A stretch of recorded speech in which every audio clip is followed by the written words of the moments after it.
njënd ak njaay liy ñoree ci tool yi bari nay gàllankoor ci baykat bi am nay jafe-jafe ngir xam lan moo xew ci marché bu mbaa mu yegg fa dina am jafe-jafe tamit ndax léeg-léeg li muy indi dafay lamb ci marché bi wala njëg bi ñu koy jaay muy suufe loolu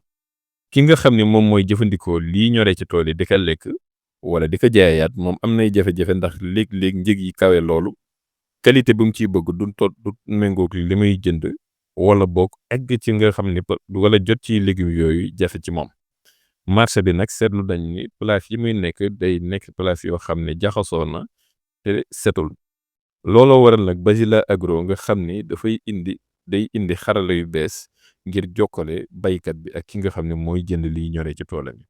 kon ana naka lay liggéeyee loolu li muy bëgg liggéey nag mooy yombal baykat bi mu xam njëg bi nga xam ne moo xew ci marché ba ak yombal ka nu muy àggee ca marché boobu dina yokkuy pexe ngir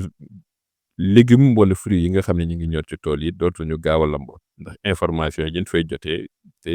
mu soxal baykat bi dina tamit méngalee jamono yoon wi nga xam ne moom lañ war a jokkalee diggante baykat bi ak client bi nga xam ne moom mooy jënd légumes yooyu ci taxawal ay boutiques yoo xam ne fële nii jaay légumes yooyu ci loolu nag bëgg na sos lu mat 5,000 liggéey yoo xam ne ndaw ñeeg jigéen ñi ñoo ci yëngatu ci ñaari yoon nag la ko bëgg jaarale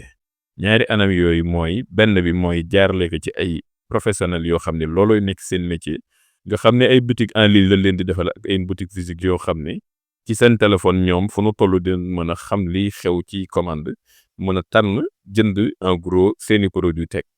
ñu wëlbateeku nag ci beneen yoon wi jokkale leen ak ñi nga xam ne ñooy jënd te ay particulier lañ